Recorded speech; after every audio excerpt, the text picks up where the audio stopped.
2, 1, 0. All engine running. Liftoff. We have a liftoff. This is About Space, America's return to space, with news and information on our U.S. space program. Is your host of About Space, David Denault. Welcome, and thanks for joining me today. There continues to be this fascination about aliens and alien-built technologies. Now, a Harvard physicist, Avi Loeb, is leading a group of scientists from around the globe in search for signs of aliens. I'll have details next as America and the world is listening to About Space Today. Are you ready to fly away on a dream vacation? For cruises and all-inclusive resort vacations, call D&D Cruise and Tours at 877-747-8631. That's 877-747-8631. And see us on Facebook, D&D Cruise and Tours, where your dreams become a reality. Tank this is go. PTC is go. LPS is go. Houston flight is go. And stand by for go. About Space Today's live coverage of the Space Launch System and the Orion spacecraft to the Moon.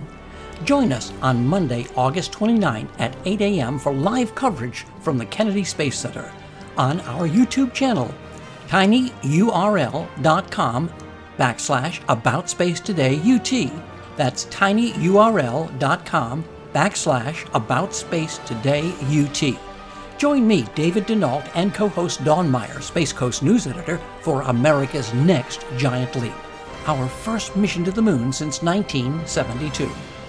Artemis, the return to the Moon to stay. Live coverage Monday, August the 29th at 8 a.m.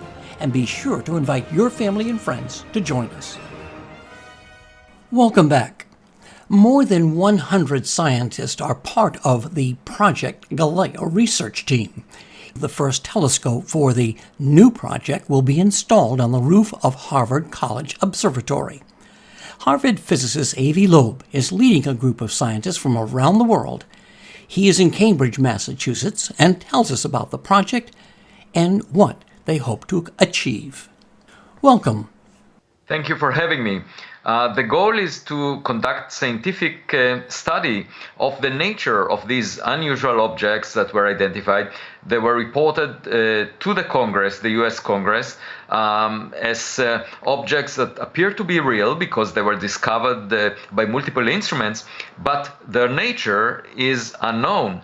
And then there was another class of objects, the first of which was discovered in 2017. These are interstellar objects entering the solar system from outside.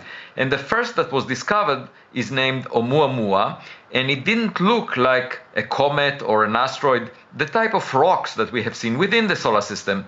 So for both classes of objects, it's time to conduct a scientific investigation and basically get a high-resolution image of each of these unusual objects in trying to figure out their nature. And that's what we plan to do. A couple of weeks ago, I received the funding at the level of close to $2 million from private donations and assembled a team of exceptional researchers that for the first time in human history will start studying this subject scientifically.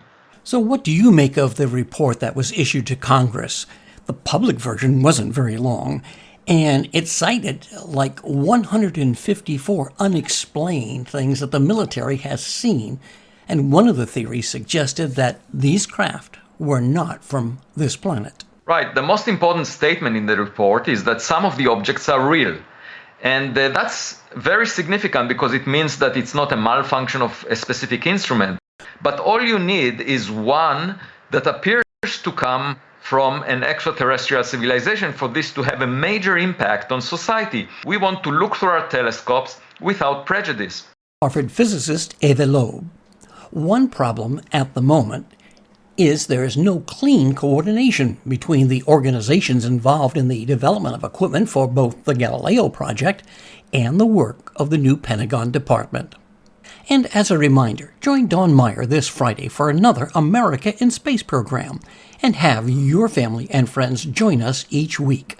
Follow us on Facebook at aboutspace.today for launches and landings. And to all our listeners around the globe and here in the U.S., thank you for joining me today.